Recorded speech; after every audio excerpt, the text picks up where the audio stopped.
Blockchain, Internet, Web 2, Web 3, we tend to confuse the product with the purpose when it comes to tech, and we are falling into the same trap now with the race towards Web 3.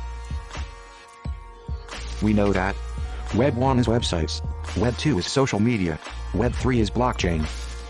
But those are the products. The way they're used points to the intended innovation, or as some have said, Web 1 is read, Web 2 is write, Web 3 is execute. The purpose behind each is different, and more important. In each case, each time the purpose was meant to be groundbreaking.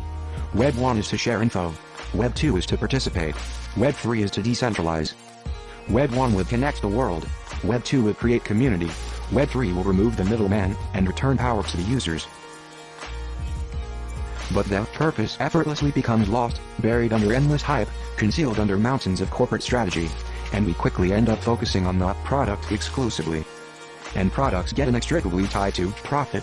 Web 1, here is the product. Web 2, you are the product. Web 3, make your own product. Now it's not just that Web 3 is rife with hacks, frauds, and failures. It's that the dream, the vision, the promise of what decentralization can do is almost completely forgotten already. Web 3 is supposed to be open, egalitarian, equitable. But our memories are so short, comrades. Those promises were at one time, what seems like an eternity ago, said to be the same for what Web 1 was going to offer. Web 1, the Internet, was supposed to level the playing field, connect everyone, a global exchange of ideas, free and open communication. That promise, the dream behind the original Internet, was already to decentralize things. But we underestimated the forces at play, the seemingly endless corporate resources which would be hurled like spears into the dream, and which would change it. Even the initial innovation of the at-home PC, remember, the first computers were reserved for the rich and powerful. The research universities, the military installations, all housing enormous servers out of reach to regular people. Then the PC, the personal computer, offered the dream of decentralizing all of that. But in no time, proprietary operating systems were launched, once again re-centralizing all into a new nexus of control. Then Web 1 comes along, again intending to decentralize, to shift power back into our hands. The World Wide Web appears on the global stage touting free and open protocols, offering easy and immediate global communication. Then quickly morphs into a sales machine, centralized in the hands of large corporations who own the infrastructure. They charge you for internet access, they charge you for hosting, for domain registration, for higher speeds. Web 2 enters the scene. Initially reminds us of the original vision of decentralization and participation. It's no longer megalith websites, it's a free and open chat room, and you are the creator. Community building is promised by Web 2. But again what we get was commercialization. Google, Amazon, others, all building new monopolies of power, centralized. In big data, you are a data point, nothing more. Now yes, all the while, quietly in the background the open source community continues to work, to build, to try to remember that dream. Web 3 explodes on the scene.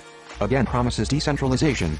It's the latest fad, the newest fix-all to get us out from the centralization and commodification that continues to bury us in our dreams of an equitable world. But what happens to the dream? Crypto makes the rich grow richer, and power grow more powerful. The promise of decentralization already disappearing into the product of new platforms, ICOs, white papers, shills and shems. The forces at play already re-centralizing. Bitcoin mining factories grow on the corporate model, making the rest unreachable by most. Promoters and advertisers the new gatekeepers to NFT success. VR is launched at prohibitive costs, accessible only to those with significant resources. Is the feel of this space for you one of endless possibility? Or does it already feel like nothing more than a hustler's paradise? The promise of Web 3 has become little more than window dressing to sell more coins. Sometimes it is already difficult to remember that Web 3 doesn't only need to be about easy riches. That was never its purpose. It has only been repackaged into that product, and it's happening all too quickly. What we all need is true wealth, not paper wealth. A better world for all, a world of abundance, equal access, health and well-being. Less struggle, less pain, fewer wars. More compassion, more care, and yes, no matter how idealistic it sounds, more love. Let us see beyond the product. Let us not forget the promise.